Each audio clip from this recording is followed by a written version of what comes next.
pessoal, eu sou a Camila, do curso de Matemática, e hoje vamos começar mais um Mathcast. E o tema do nosso Mathcast de hoje é exame e avaliação. E como convidada temos nossa professora Rosineide Jucá. Como a Camila disse, a gente vai conversar com a professora Rose, né? A gente vai falar um pouco sobre exame e avaliação. Esse é um tema muito importante para professores, seja professores em formação, seja professores que estejam já na sua prática docente, porque a avaliação é algo essencial, né? E nem sempre nós temos acesso a essa discussão durante a nossa formação. Então, primeiro eu queria que a senhora se apresentasse, professora, falasse um pouco sobre sua formação e sobre o seu trabalho na UEPA. Ok. Boa tarde a todos. Como o Lucas já colocou, né, eu sou a professora Rose Jucá. A minha formação é doutorado em ensino de ciências e matemática. Eu sou professora tanto do curso de graduação da UEPA, como do curso de pós-graduação em educação, e também professora da SEDUC, onde atuo no Centro de Formação dos Profissionais da Educação do Estado do Pará. Então, em relação ao tema sobre avaliação da aprendizagem, eu já trabalho com esse tema, acho que há uns 10, 15 anos por aí, e ministro uma disciplina na universidade, que é os Fundamentos da Avaliação da Aprendizagem em Matemática. Então, é um tema que a gente discute sempre dentro de um processo de formação de professores, seja essa formação inicial, nos cursos de graduação, como também na formação continuada dos professores, porque a avaliação da aprendizagem ela está relacionada ao processo de ensino, né? Ensino e aprendizagem. Então, ela não pode ser desvinculada, ela não pode ser desmerecida dentro desse processo. Então, ela tem a mesma importância do processo de ensino e aprendizagem. A gente separou algumas perguntas para a gente fazer para a professora Rose, e a primeira delas é se ela consegue perceber e relatar para a gente qual a diferença entre o exame e entre a avaliação. Quem traz essa discussão sobre exame, né, o conceito de exame e o conceito de avaliação, é o Cipriano Lucchesi, que é um autor que discute a avaliação da aprendizagem há muito tempo. Então, o Lucchesi, ele pontua alguns conceitos, né, algumas diferenças entre o que seja o exame e o que seja a avaliação da aprendizagem. Eu vou destacar aqui alguns dois ou três, né, que eu acho que são mais fortes, né, nessa distinção. O primeiro deles é a relação quanto à temporalidade, porque os exames eles são mais pontuais e eles estão voltados para o passado, enquanto a avaliação da aprendizagem ela não é pontual, uma vez que ela é contínua e ela está voltada para o presente e olhando para o futuro. Então, de certa forma, o que isso quer dizer, né? A questão da temporalidade da avaliação. O exame, por ele ser pontual, ele está preocupado em avaliar aquilo que o aluno sabe neste momento. Então, ele é muito pontual. Ele tem dia e hora marcada para acontecer. Então, eles querem avaliar o que é que o aluno sabe naquele momento exato, o que é que o aluno aprendeu naquele momento exato. Então, não importa o presente nem o futuro desse conhecimento, mas o que esse menino sabe neste momento. E um exemplo disso é o Enem, né? O Exame Nacional. Então, o Enem ele é um exame, né? Ele não é uma avaliação, ele é um exame. Ele tem dia e hora marcada para acontecer e naquele momento se está querendo examinar o que os alunos sabem sobre determinados conhecimentos. A avaliação não, por ela ser contínua, ela acontece durante todo o dia, no processo de ensino e aprendizagem, durante todas as minhas aulas. Eu estou ali avaliando, observando o que é que aquele menino sabe neste momento, o que é que ele não sabia e o que é que eu vou fazer para que ele possa avançar nesse conhecimento. A senhora comentou sobre a característica do exame e da avaliação, né, as diferenças de cada uma. E quando a gente pensa um pouco a respeito, a gente consegue imaginar qual das duas é mais praticada em sala de aula. Mas dá para dizer qual acontece mais no dia a dia da escola e por que isso acontece?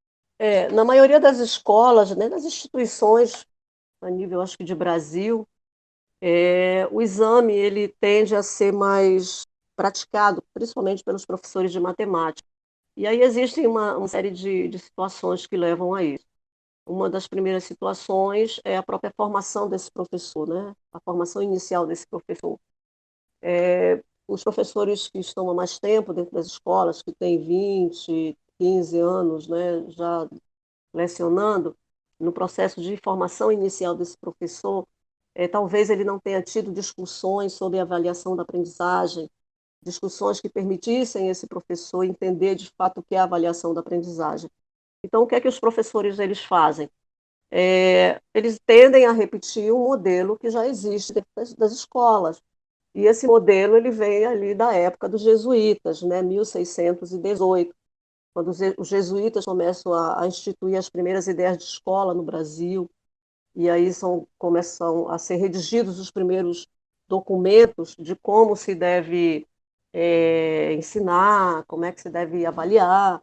O próprio Lucchesi, ele fala isso no livro dele de avaliação da aprendizagem, né? Ele traz um pouco dessa história da avaliação. E isso é importante para que a gente entenda por que, que a coisa acontece desse jeito até os dias atuais. Porque existe uma cultura, né, que vem de muito longe, e essa cultura ela foi perpassando ao longo do tempo, de geração para geração. Eu avalio do jeito que eu vejo os meus professores me avaliando durante todo o momento que eu estive na escola, durante todo o momento que eu estive na universidade, porque nunca ninguém me disse que existe outra forma de avaliar. Então, esse é um ponto. Apesar de que isso já mudou muito. Atualmente, os cursos de licenciatura eles já possuem disciplinas, né, que discutem a questão da avaliação da aprendizagem, e existem muitas pesquisas que já foram feitas relacionadas a isso. Então, assim, a escola ela tende, né, a praticar mais o exame por essa questão, né, da falha na formação dos professores, essa deficiência na formação, por uma questão cultural, porque se as instituições, né, exigem esse tipo de avaliação, e até, não vou, eu vou até corrigir a palavra exigem, né, elas acabam induzindo o professor a fazer esse tipo de avaliação, porque o exame ele precisa ter ali aquele calendário de prova, né, por uma própria organização escolar, e ao final eu preciso entregar uma nota, né, na secretaria da escola ou da universidade. Então, de uma certa forma, ele consegue ser um pouco mais prático do que se praticar de fato o conceito de avaliação. Mas isso não quer dizer que os professores e as escolas elas não pratiquem avaliação. Praticam, né? Já existe um movimento, a gente percebe esse movimento dentro das escolas, os professores buscando novos instrumentos e novas formas de avaliar, tentando fazer esse acompanhamento contínuo da aprendizagem dos alunos. A senhora comentou que as escolas, as instituições, elas acabam induzindo o professor, influenciando em como que ele vai fazer Sim. esse exame, né? Então, isso é uma questão que vai muito além da sala de aula, né? Existe toda uma estrutura que gira em torno de como a avaliação vai ser feita. Sim. E aí o professor ele acaba seguindo, né, aquilo que o projeto político pedagógico da escola planejou. Eu costumo dizer assim, que quando a gente vai fazer formações para os professores nas escolas, conversar até com os gestores, a gente pergunta muito para eles qual é a concepção de ensino e aprendizagem e avaliação que a escola tem, que o projeto político pedagógico, né, que daquela escola, ele tem. Então, para eu falar de ensino, de aprendizagem, de avaliação, eu preciso saber qual é a concepção de ensino, de aprendizagem, de avaliação que existe dentro daquela instituição.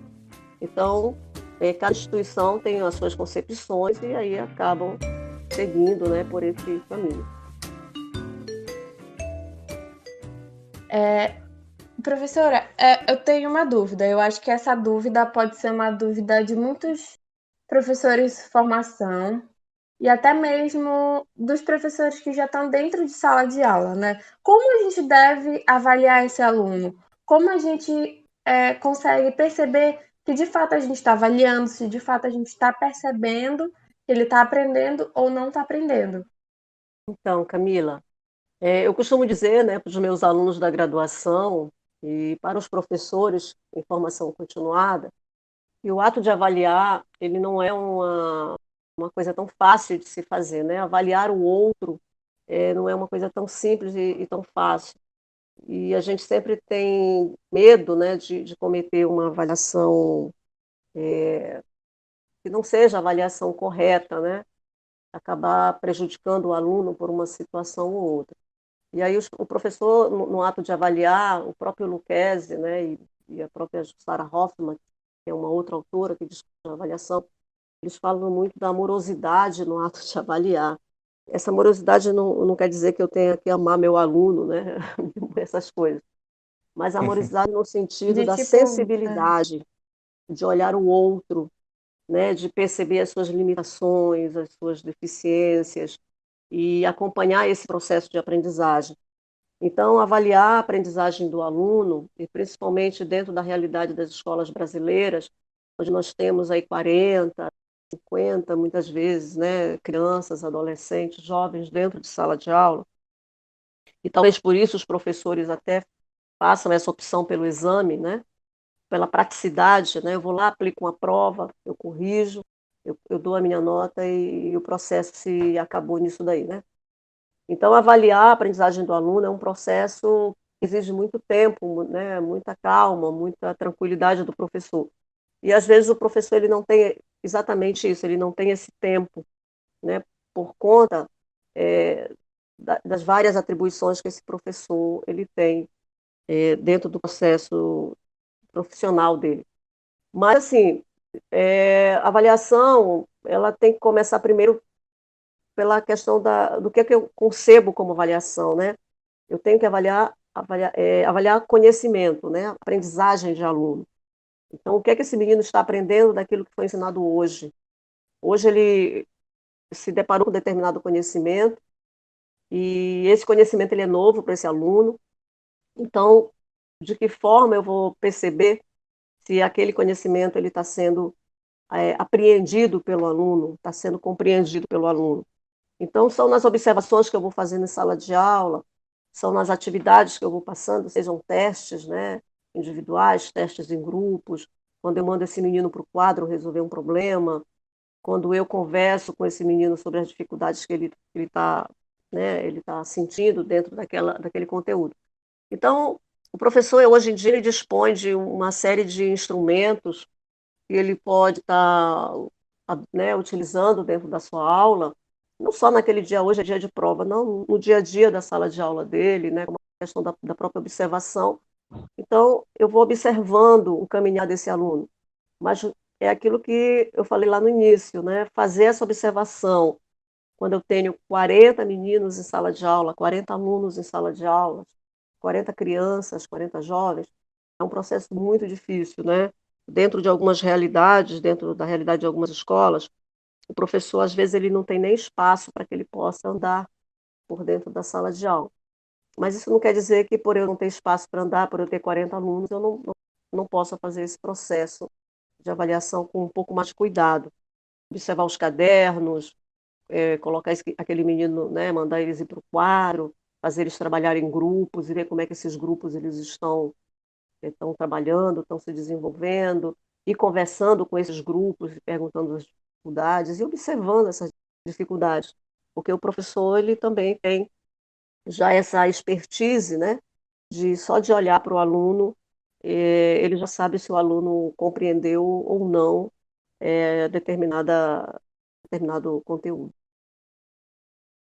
Sim, e sobre a avaliação, muitas vezes também o ambiente interno desse aluno influencia, né, na aprendizagem dele, não somente dentro da sala de aula, não é isso? Sim, Muitas sim, vezes, se ele tem alguma limitação, ou se dentro da casa dele acontece alguma coisa, ou algo do sim, tipo, né? Então, tudo isso pode influenciar ele se ele está aprendendo de fato ou não, né? sim. O processo de aprendizagem, ele é um processo subjetivo. O professor, ele não é responsável pelo processo de aprendizagem, né?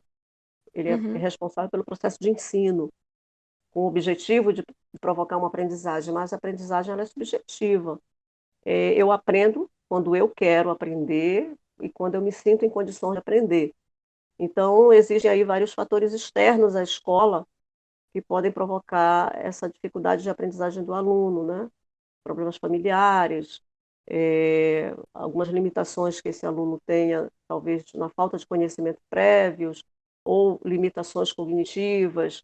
Então, tudo isso vai influenciar, não é só ali o trabalho do professor que vai garantir aquela aprendizagem do aluno. É para além disso, né? O professor ele faz apenas uma parte ali dentro desse processo, mas esse processo ele de aprendizagem ele envolve muitas situações muito complexas. Então, por isso que o próprio Lucchesi ele fala, né, da complexidade do processo de avaliação. Avaliar não é uma coisa tão simples, porque envolve muitas variáveis. Sobre essas formas de avaliação, a senhora acha que a característica da matemática, como as pessoas dizem, né, ser uma ciência exata ou algo que precisa de prática, como resolução de problemas, exercícios e tal, isso influencia muito na forma que a gente concebe essa avaliação? E é muito diferente de áreas como, sei lá, ensino da língua nativa, filosofia, outras matérias de humanas. Dá para perceber essa diferença? Ou as características do objeto que está sendo ensinado influencia de como a gente vai fazer essa avaliação? Não necessariamente, Lucas. Na minha opinião, a avaliação da aprendizagem da matemática, ela também pode ser diversificada, né? Eu posso avaliar um aluno meu por meio de um seminário, por meio de ali por exemplo, um jogo, né? Ele tá jogando, né, para aprender alguma coisa e eu posso estar avaliando. Não só mesmo por meio de testes, né, que são as provas escritas, individuais, sem consulta, né, tão fechadas e tão características, né, dos professores de matemática. Existe até essa fala, né? Quando se fala em avaliação em matemática, já se pensa nisso. Isso já está tão enraizado que até nos cursos de graduação, quando a gente vai falar no curso de graduação com os alunos e a gente pede para eles, planeja aí um plano de aula e como é que você vai avaliar. Aí já vem lá provas escritas individuais, né, sem consulta, porque isso já é uma questão cultural mesmo do professor de matemática. Existe uma história, né, que vem aí ao longo dos anos. E então isso é quebrar uma cultura, um modelo, né, um paradigma não é uma coisa muito fácil. Então tem professores que não se sentem à vontade em usar outro tipo de avaliação, né, professores de matemática, diferente de outras áreas, né, como as linguagens. Então eles trabalham muito com produção de textos, com seminários.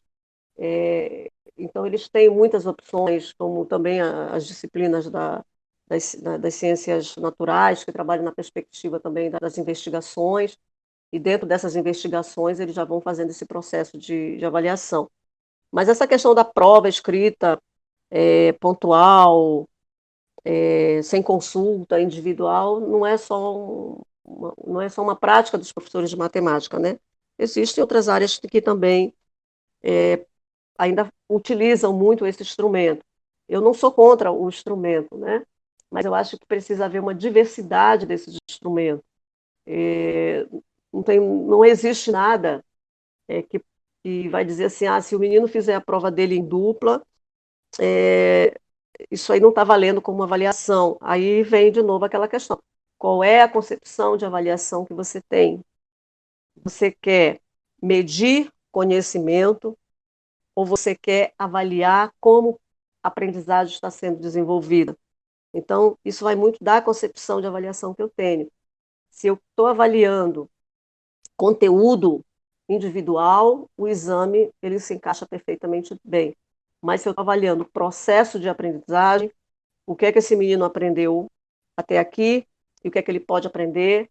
Então, se, por exemplo, numa prova, eu permito que o meu aluno utilize o livro didático para que ele possa consultar, naquele momento que ele está consultando, porque ele vai colar. Não, ele não está colando, ele está aprendendo, né? Ele está aprendendo porque ele está consultando e ele vai aprendendo e eu vou avaliando o que é que vai sair daquilo dali. Então, é, a avaliação, ela vai acompanhando o processo de aprendizagem. Ela não está muito preocupada só em saber o que o menino aprendeu até aqui, se ele sabe, se ele não sabe, para que eu possa aprovar ou reprovar. A avaliação, ela vai para além disso daí. Ela é um processo. Então, eu posso passar um teste e dizer para os meninos, vamos fazer esse teste em dupla, um trio, e ali eles vão estar aprendendo, porque eles vão estar trocando ideias. De repente, aquele aluno que não aprendeu determinada coisa comigo, naquele momento ali ele vai aprender. E eu estou avaliando. Olha, ele estava nesse patamar, agora ele já subiu. Ele está um patamar acima. Por quê? Porque naquela discussão com os colegas, ele aprendeu alguma coisa, né? Ele se motivou para aprender. A avaliação, a aprendizagem, ela está muito ligada à motivação. Se o aluno não se sente motivado, ele não tem interesse nenhum em aprender. E isso é no nosso dia a dia. Você só aprende as coisas que você se sente motivado, que você tem interesse em aprender. Então, se não tem interesse e se não tem motivação, não tem aprendizagem, e aí a avaliação ela vai ser sempre uma avaliação negativa. Certo. Agora, no ato de avaliar, até onde a gente pode considerar esses conhecimentos prévios de algum objeto que a pessoa está estudando? Por exemplo, eu estou avaliando se o aluno, o estudante, entendeu, se ele sabe o conceito de função, se ele entendeu os conceitos que giram em torno disso. E em algum teste ele acaba cometendo algum erro aritmético e eu penalizo ele por causa disso. Até onde é correto a gente penalizar os alunos por algo que não está voltado para aquele objetivo de avaliação naquele momento? Então, o professor ele tem que ter objetivos muito claros, né? O que ele está avaliando, né? O que é que ele quer avaliar em determinados momentos, ou na hora da prova, quando ele passa uma prova, qual é o objetivo dele para cada questão que ele coloca e qual é o objetivo dele para cada situação. Então, se eu tenho ali uma questão conceitual e eu quero saber se o menino sabe o conceito de função, por exemplo, como você colocou, e eu vou exigir, e aí na hora que eu estou fazendo essa correção dessa questão, vamos supor, o aluno ele cometeu um erro aritmético, né, como você, ou de procedimento, como você coloca, então, e aí eu considero a questão toda errada. Então, nem eu tenho clareza do que eu estou avaliando. Então, as questões que eu escolho para compor os meus instrumentos, né, a minha prova, elas precisam ser muito bem claras. E eu tenho que eu tenho que ter muita clareza do que eu estou cobrando em cada questão. Se aquela questão é conceitual, então eu não tenho por que desconsiderar um procedimento errado, porque eu só estou querendo saber se o aluno sabe o conceito de alguma coisa. E nas questões dos procedimentos, né, que exigem, por exemplo, a resolução de uma equação, o que de fato eu estou avaliando quando eu peço para um aluno resolver um problema de equações, né, porque aí um problema tem várias situações. Então, eu preciso ter clareza no meu processo de avaliação de conteúdo. Certo. A relação entre o aluno e o professor, ela é muito importante para a aprendizagem, para a avaliação, para o professor avaliar corretamente esse aluno. Então, eu queria saber se essa relação, como ela influencia na aprendizagem do aluno. Se o professor tem uma boa relação com o aluno e vice-versa, se isso atrapalha ou se isso auxilia na aprendizagem dele. Bem, isso é muito da pessoa, né? É uma situação muito Pessoal, pessoal.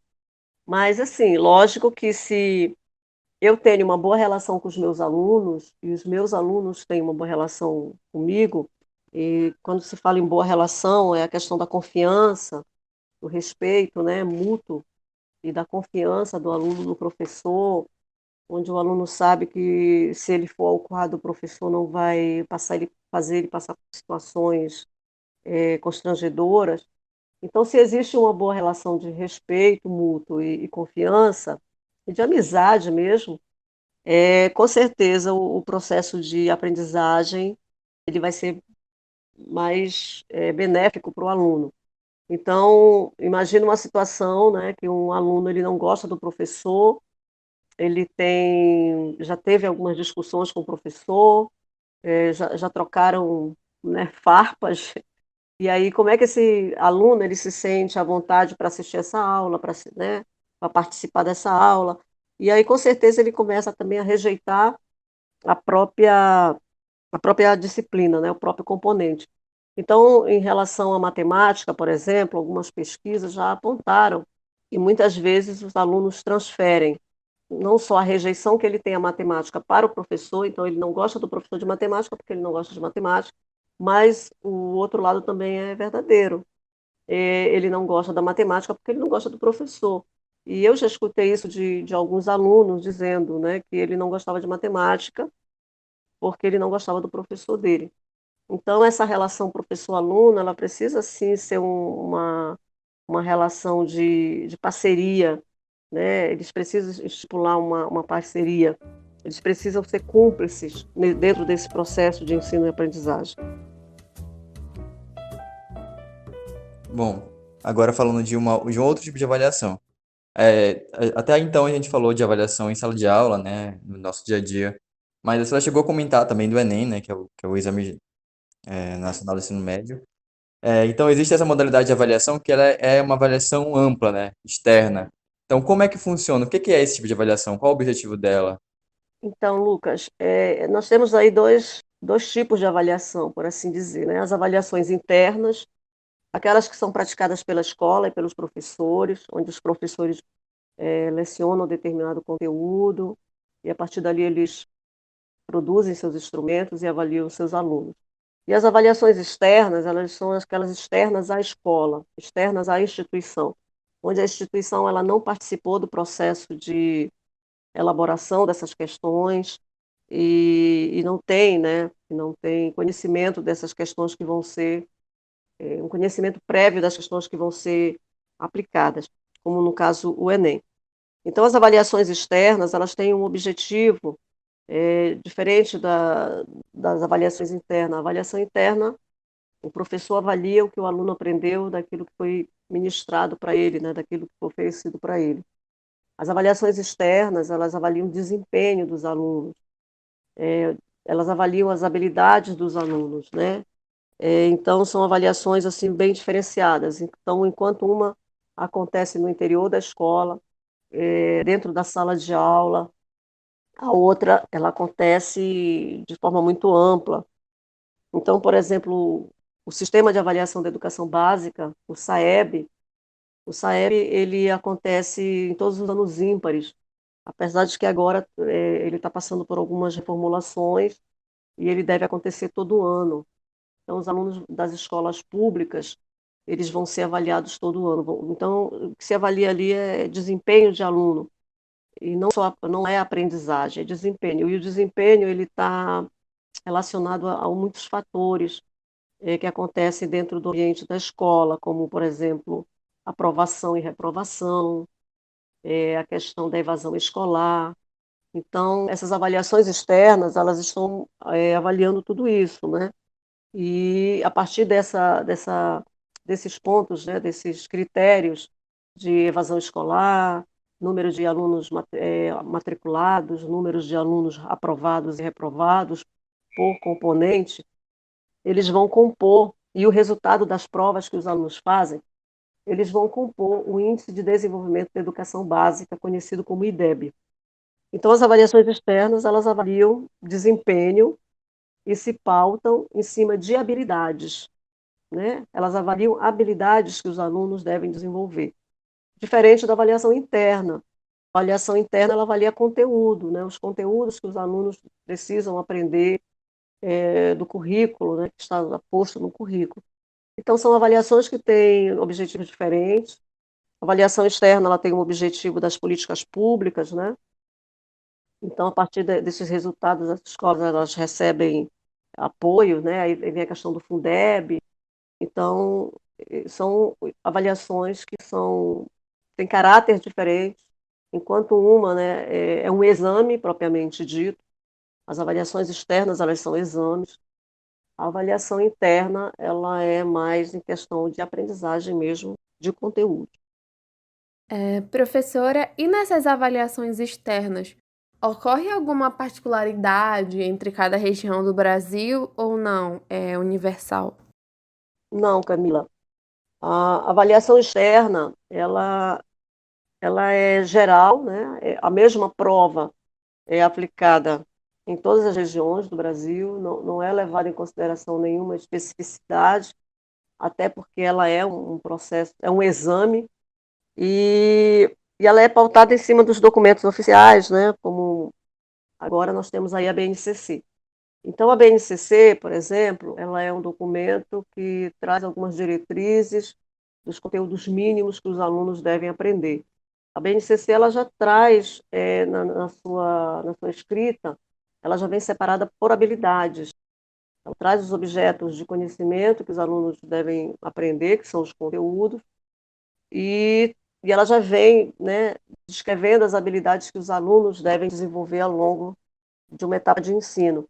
E as avaliações externas elas vão acontecer no final do ano exatamente para isso, para verificar se essas habilidades elas foram desenvolvidas nos alunos. Então, tanto a BNCC como a matriz das avaliações externas, elas não levam em consideração essa especificidade. Mas, por exemplo, a BNCC ela deixa muito clara que quando os estados vão elaborar, né, já elaboraram os seus currículos, eles precisam sim levar em consideração essas especificidades. Então, os currículos dos estados levam em consideração as especificidades de cada estado, mas a BNCC não. A BNCC ela não traz isso no seu documento, ela traz somente os conteúdos e as habilidades que os alunos de todo o Brasil, né, todo o estado brasileiro, o mínimo de conteúdo que eles devem aprender. No caso, as avaliações externas, elas avaliam apenas a habilidade, se os alunos de todas as regiões do Brasil estão desenvolvendo a mesma habilidade, não se cada conteúdo está sendo abordado, é isso? As habilidades, elas são recortes, né, pontuais do que os alunos devem aprender em relação aos conteúdos. Então, por exemplo, quando eu digo que em uma habilidade que o aluno deve aprender a identificar os números pares, por exemplo, então está muito pontual o que eu quero, né? É uma coisa muito objetiva. Naquela habilidade, o aluno deve saber identificar os números pares.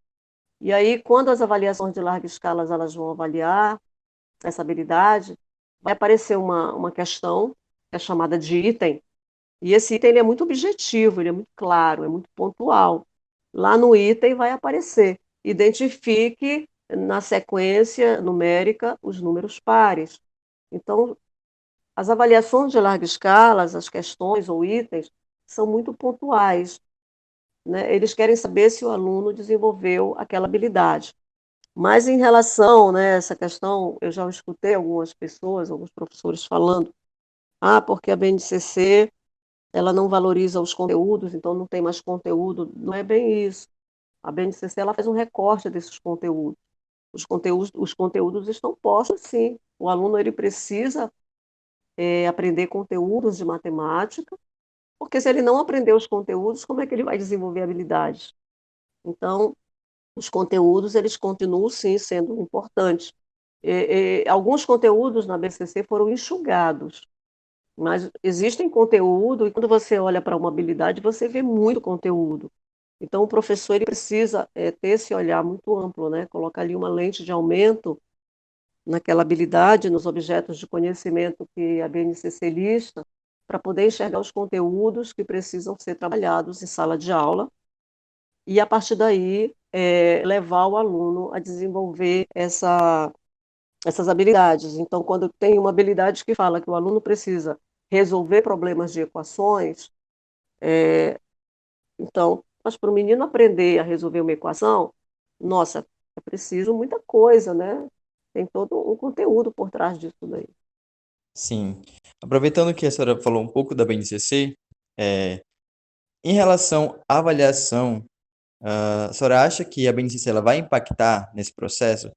Principalmente por trazer, deixar um pouco mais evidente a questão da competência, da habilidade. Acredito que existia professores que não discutiam isso, não olhavam por esse viés. Você acha que a partir de agora isso vai mudar nesse sentido? A BNCC, ela defende a avaliação formativa. A avaliação formativa é aquela avaliação do processo, né?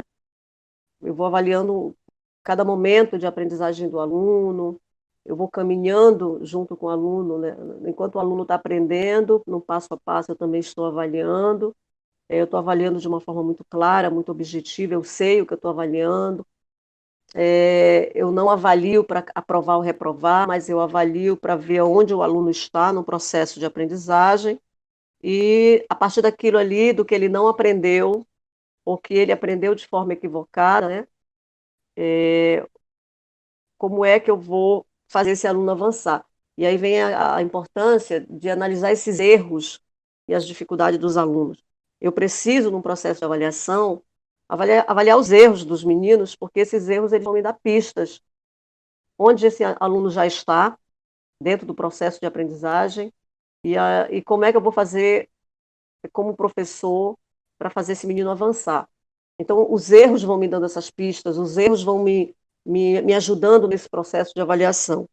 Então, a BNCC ela defende esse tipo de avaliação, essa avaliação formativa, pautada na análise de erros, pautada em saber onde o aluno se encontra, para que ele possa, a partir daí, avançar.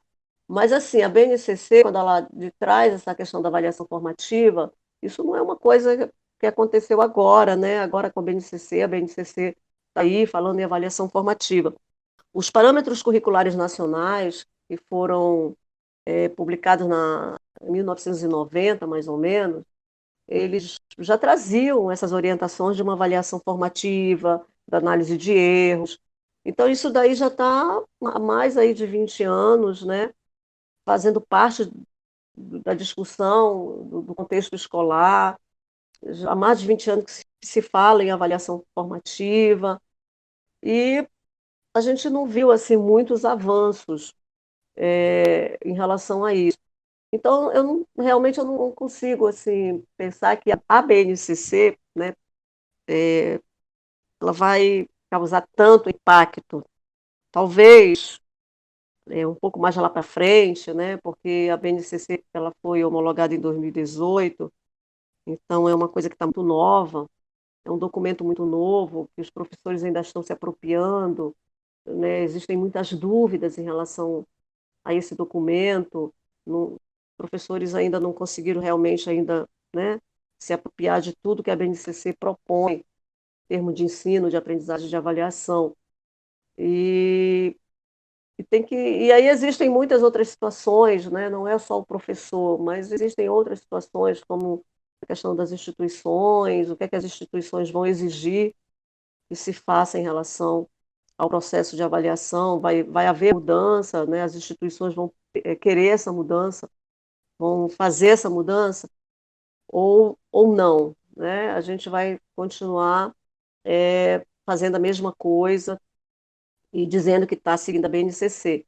Um exemplo disso, por exemplo, é o Enem. O Enem já está aí há muitos anos acontecendo. O Enem ele tem uma matriz.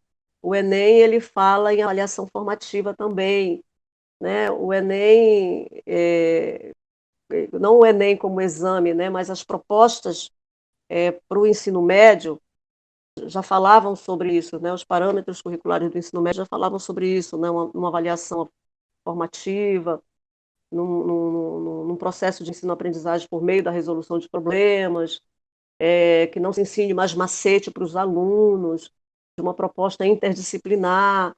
Então, isso vem sendo falado aí já há mais de 10 anos, e, no entanto, a gente vê dentro, né, do processo ali do ensino médio, muitos professores ainda ensinando macete, não trabalhando de forma interdisciplinar, avaliando muito pontualmente. Então, esses processos, né, essas quebras de paradigmas, essas mudanças, elas não acontecem assim muito rápido, isso precisa de muito tempo, né? Você precisa desconstruir uma cultura para construir outra, e isso não é muito fácil. Então, eu acho que a BNCC, ela sozinha, ela não vai impactar, Sim. né? Até porque ela não obriga a nada, ela apenas traz algumas orientações. E aí tem que olhar o que cada estado colocou dentro do seu currículo, né? O que é que o currículo de cada estado está propondo e que concepções esses currículos trazem de ensino, aprendizagem e avaliação. Ao longo da nossa conversa até aqui, a senhora falou que a avaliação, não que ela seja ideal, mas que ela consegue perceber melhor a aprendizagem do aluno. Então, em que momento é ideal que a gente possa usar o exame? Em que momento ele é fundamental para o professor perceber a aprendizagem do aluno? É, eu vou usar uma fala, né, do Lucchesi, que eu acho assim muito legal. O Lucchesi ele diz que a questão dos instrumentos, né, o problema não é os instrumentos de avaliação, o problema é a postura do professor diante desse instrumento. Então, o exame ele tem uma característica assim muito pontual. Eu estou avaliando determinada, né, eu tenho um objetivo. Por exemplo, os concursos eles são exames, né? Então, para essa modalidade é perfeito, né? Porque eu estou ali fazendo um processo de seleção. O exame ele faz essa seleção, é uma outra característica do exame. Ele é seletivo, ele é classificatório. A avaliação ela não é seletiva e nem classificatória. Então, o exame, no momento que eu preciso selecionar e classificar, o exame ele é perfeito, né? Como no caso aí do Enem, eles fazem esse processo de seleção para ver quem vai entrar na universidade, já que não tem vaga para todo mundo, mas deveria ter, e também essa classificação, né, pela pontuação do aluno. E os concursos, né, os concursos públicos, eles também são exames, eles são pontuais, tem hora marcada para começar e para terminar, tem dia, eles são seletivos, porque eles estão selecionando ali os melhores, né, as pessoas que naquele momento estão mais preparadas, e são classificatórios, porque eles vão classificando, né, de acordo com a tua pontuação. Então, dentro da sociedade, os exames eles têm essa função, eles não são de todo ruins, né? Eles têm o seu papel e a sua necessidade dentro da sociedade. Dentro da escola, eles são, eles podem, né, ser usados dentro do processo de avaliação. Então, eu preciso fazer uma avaliação, né, um pouco mais pontual do meu aluno. Então, hoje eu vou passar minha prova de matemática, né? Falar que é a linguagem geral do professor de matemática, né? A prova de matemática. Então, nesse momento ali que eu estou aplicando aquela prova, naquele dia, naquela hora, com aquelas questões que foram selecionadas, eu estou fazendo um exame. E o Lucchesi, ele até cita uma situação, né? O aluno, ele termina de fazer a prova e ele entrega a prova para o professor e ele não chega nem a sair da sala, né? Ele se afasta ali um pouquinho do professor e de repente ele tem um insight de que ele errou uma questão. E aí ele volta e diz assim, professor, agora que eu percebi que eu marquei a questão errada ou que eu fiz a questão errada, o senhor poderia me devolver para que eu pudesse fazer essa correção? E o professor ele é muito, né, forte ali na fala dele quando ele diz assim, não, acabou, tinha que fazer, tu já fizeste, né, acabou. Então, isso é o exame, né? O exame ele é muito pontual, e ele tem um objetivo, e ele funciona dentro da escola. Então, essa questão do exame, da avaliação, depende muito do caráter, né? E do objetivo que o professor quer para determinadas situações de avaliação. Ele, se ele quer uma coisa mais pontual, uma avaliação mais individual do aluno, então ele vai utilizar o exame. Mas se ele quer ver o processo como um todo ali no dia a dia, né, uma coisa muito mais ampla, então a avaliação ela vai seguir esse percurso. Não quer dizer que dentro do processo de avaliação eu não possa, em algum momento, fazer esse exame ali, essa coisa pontual. Então, assim, o que diferencia de fato uma coisa da outra na verdade, são as ações, né? Os dois têm um objetivo, estão avaliando algo. São os objetivos que eu quero para aquele determinado momento. Então, dentro da escola, os exames eles são usados e também podem, né, ter esse caráter avaliativo. Então, depende do objetivo do professor, o que é que o professor Sim. ele quer, né, atingir. Agora, falando um pouco da sua experiência com a formação de professores. Particularmente, já na minha experiência na graduação, mesmo tendo todas essas discussões a respeito de exame, avaliação, sabendo diferenciar, Eu já presenciei colegas de turma dizendo que preferiam avaliar com prova, do jeito tradicional mesmo. Como que a senhora vê a reação dos professores em formação? A senhora acha que... Como que eles reagem a toda essa discussão? Eles são receptivos? Geram impacto? Assim, Lucas, quando o aluno ele entra no curso de graduação, ele já traz pré-concepções do que é ser professor, né? Porque ele passou a vida inteira na sala de aula vendo seus professores, observando. Então, ele já traz uma pré-concepção de como ensinar e de como avaliar. Se essa pré-concepção é correta, é uma outra. E aí é a questão mesmo da cultura, né? Criou essa cultura.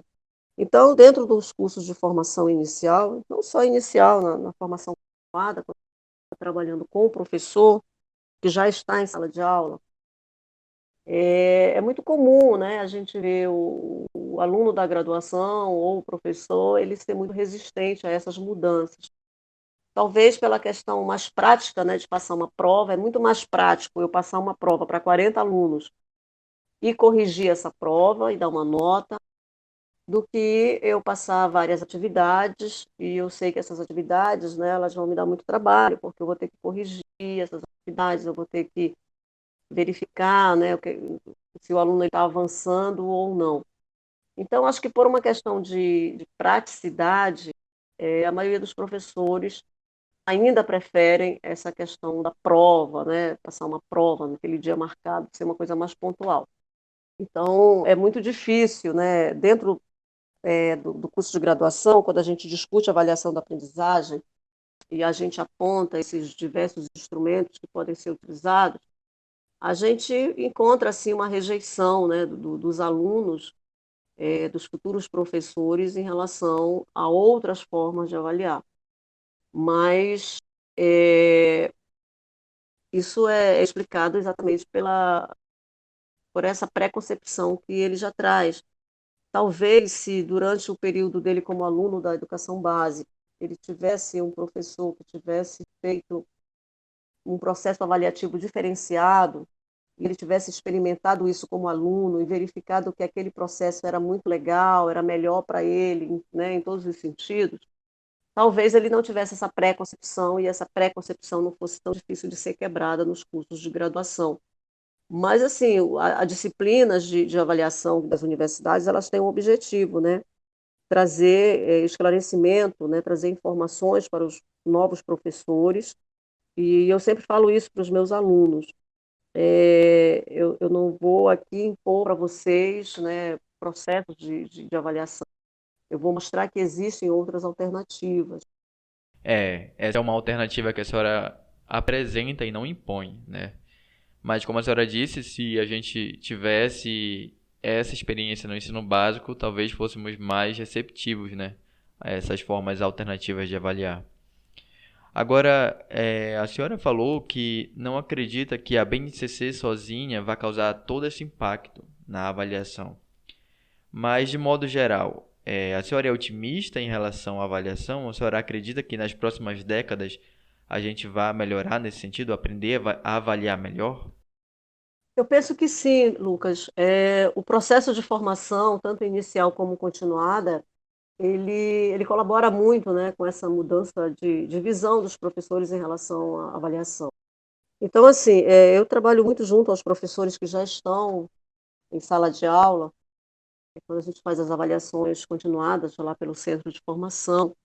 Então, a gente já vê professores fazendo um trabalho muito bons, não só em relação ao ensino da matemática, mas como avaliarem matemática, apesar de que eles têm ainda muitas dúvidas, né, muitas incertezas. O campo da avaliação para os professores não é um campo muito... eles se sintam muito à vontade ainda. Ainda gera muita polêmica quando a gente vai conversar isso com eles. Mas a gente percebe uma abertura dos professores, principalmente dos professores que já estão se sentindo cansados de fazer um processo de avaliação, né, por meio de exames, e eles percebem que não estão dando muitos resultados, né? Não estão aparecendo resultados positivos. Então, quando o professor ele começa a se sentir cansado, né, com uma metodologia que não está mais dando certo, com um processo de avaliação que não está dando mais certo, e aí sim é que ele vai buscar novas alternativas. Então, é por isso que o professor essas mudanças, não é um documento, né, não é uma lei que vai fazer com que as mudanças aconteçam dentro do processo de ensino, aprendizagem e avaliação. Essas mudanças vão acontecer quando os professores quiserem que aconteça, né? Eu acho que está muito mais nas mãos dos professores, quando eles começam a perceber que aquela metodologia ela não está mais funcionando e aí eles buscam outras alternativas. Então, durante o processo de formação dos professores, né, formação continuada, a gente percebe que os professores eles querem aprender algo novo sobre avaliação, eles perguntam, quando a gente vai fazer uma palestra, ou durante essa época da pandemia, a gente tem feito muitas lives, e aí os professores eles perguntam, nossa, vai ter um curso de avaliação? Quando é que vai ter um curso de avaliação? Então, a gente percebe essa necessidade, né, esse desejo do professor em mudar essa, esse processo avaliativo que ele já executa, né, durante muitos anos e que ele percebe que não está mais dando resultados, não está sendo cansativo para ele e está sendo frustrante para o aluno. Então, eu acredito que não é a BNCC que vai promover essa modificação. Eu acredito que é os professores, né, que vão sentir necessidade de mudar as suas metodologias avaliativas, né, e metodologias de ensino, porque durante todo esse processo aí de mudança, né, que a sociedade ela muda numa velocidade muito rápida e a escola ela precisa acompanhar isso. Então não faz sentido eu ter um menino em sala de aula tão tecnológico e eu, professor, não ser tão tecnológico assim. Eu preciso acompanhar essas mudanças. Então, por exemplo, durante aí o período da pandemia, né, que a gente está vivendo, os professores eles tiveram que se readaptar, tiveram que buscar alternativas para ensinar de forma remota, de avaliar de forma remota. E aí é quando o professor ele vai atrás, né? Agora eu quero conhecer outras formas, eu quero aprender a fazer isso, porque agora ele está sentindo necessidade, né? Porque de repente nós dormimos e nós acordamos e o mundo tinha mudado e agora eu preciso me readaptar, pensar em metodologias, eu preciso pensar em processos de avaliativos dentro de um processo de pandemia muito forte. Então, eu acredito que a avaliação ela muda, o processo de avaliação ela vai mudar, mas vai ser lento, como tudo dentro da escola, né, dentro da educacional, tudo é muito lento em termos de mudança, mas só vai acontecer essa mudança quando os professores se sentirem a vontade e estiverem realmente preparados para fazer essa mudança. Professora, o que a gente deve fazer para avaliar de forma mais produtiva? Tanto para mudar ações em sala de aula, no caso de quem já trabalha, ou também de quem está em formação ainda. Não existe, dentro da educação, a gente não tem receita pronta para nada, né? Os professores, eles perguntam muito isso para a gente quando a gente está fazendo formação. Como é que eu ensino melhor matemática? Como é que eu faço os meninos aprenderem matemática? Como é que eu avalio melhor? Então, sempre a gente escuta muitas essas perguntas e eu digo para eles que não existe um modelo, uma fórmula pronta para isso, né? Até porque cada turma tem uma especificidade, cada aluno é diferente do outro aluno, então não existe modelos para nada. O que existe é a pesquisa, né? Eu, como professor, eu preciso estar nesse movimento de fazer pesquisa, de estudar, né? De ler, de buscar autores que discutem sobre avaliação, sobre ensino, buscar pesquisas que já foram realizadas em sala de aula e que deram certo. E aí eu vou tentar utilizar essas pesquisas, né, aquele modelo, aquela estrutura dentro da minha sala de aula, ver se vai dar certo e até onde vai dar certo e fazer as adaptações para a minha realidade. Então, não existem modelos prontos de avaliação que a gente possa dizer assim, olha, faz assim, faz assim, faz assim, porque muitas vezes não acontece. De repente, você leva um processo de avaliação para uma turma que funciona muito bem, mas na outra turma já não funciona, né? Então, não existem modelos. O que tem é a questão de você ir fazer estudo, você se debruçar sobre as pesquisas que já existem sobre esse assunto. Mas assim, né, o que a gente pode dizer de uma forma geral sobre essa questão de como fazer uma avaliação mais justa, né, e menos injusta, é exatamente buscar instrumentos que possam, uma variedade de instrumentos que eu possa estar utilizando ao longo do ano e que possa estar contemplando os meus alunos, já que existem alunos com especificidades tão diferentes, né? Tem aluno que escreve melhor, tem aluno que fala melhor, tem aluno que é mais tímido, tem aluno que é mais expansivo. Então, eu posso buscar instrumentos que contemplem esses alunos, né? Porque quando eu utilizo apenas um instrumento avaliativo, de repente eu não estou privilegiando todos os meus alunos, eu estou contemplando apenas um grupo de alunos. Então, eu posso ir experimentando os instrumentos diferentes, né? Trazer um seminário, fazer eles produzirem, elaborarem problemas, resolverem problemas, fazer esses meninos fazerem uma pesquisa, né?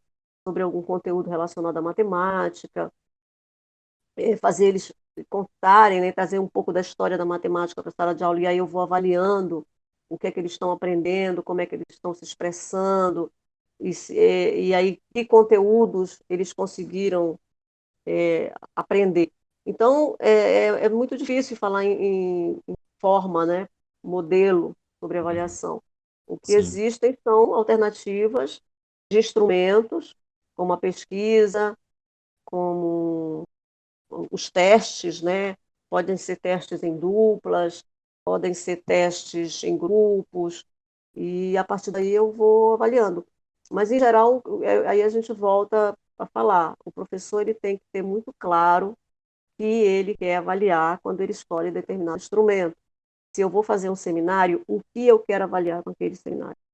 Eu acho que a melhor dica é essa, é escolher bem os instrumentos para cada situação, escolher bem as questões que eu vou trazer nesses instrumentos e saber o que eu estou avaliando em cada instrumento e em cada questão que eu proponho para os meus alunos. Como o nosso público basicamente é composto de gente que está estudando licenciatura ou está em sala de aula, quando a gente tem alguém que trabalha com formação de professores, a gente pede para essa pessoa mandar uma mensagem, né, falando do tema que a gente está abordando. Então, eu peço que a senhora fale um pouco diretamente para essas pessoas o que elas têm que fazer para avaliar bem, como que elas vão se motivar nesse sentido, o que elas podem esperar. Ok. Então, para os futuros professores, o que a gente pode falar sobre esse processo de avaliação é que eles sejam mais abertos, né, às diversidades de instrumentos e às diversas formas de avaliar, mesmo que você goste, né, apenas de um modelo, mas que você não se feche nesse modelo, porque dentro do mercado de trabalho, a gente o professor ele não pode ser uma pessoa fechada, né, uma pessoa que exclui todos os outros métodos, os outros instrumentos e se fechou apenas em um. Não existe mais espaço para esse profissional. O professor de matemática, né, de alguns anos atrás, se dizia que bastava ele saber matemática e estava tudo bem. Ele vai lá e dá o conteúdo de matemática e pronto, aquilo era suficiente. Mas hoje em dia a sociedade ela não aceita mais esse tipo de profissional. Né? Ah, não, eu sei matemática, então eu posso dar aula de matemática. Não é bem assim. Preciso entender que eu sou professor e como professor eu preciso saber ensinar, saber avaliar bem, saber olhar para o outro, principalmente para os nossos alunos. Os nossos alunos não são cadeiras apenas, né, que não têm sentimentos, né, que não têm perspectiva, que não têm nada. São seres humanos.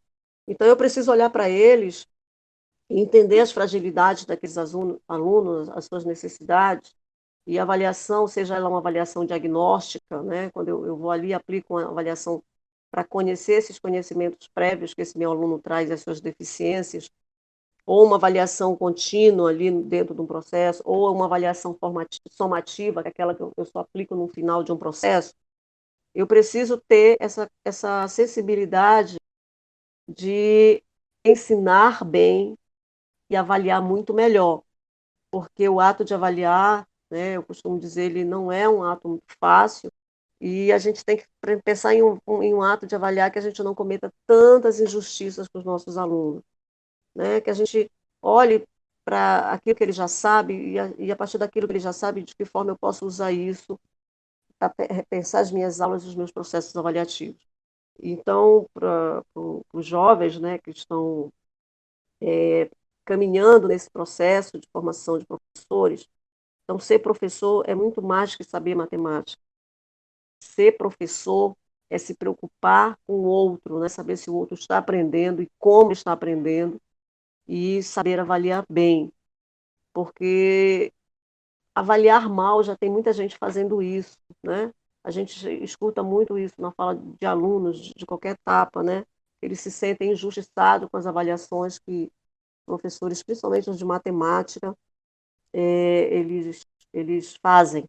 Então, que esses jovens, né, por serem jovens, que têm uma cabeça mais aberta para os diversos processos avaliativos, que não excluam esses processos, mas que pelo menos uma vez ou outra eles tentem fazer de uma forma diferente esse processo e para ver como é que o aluno reage.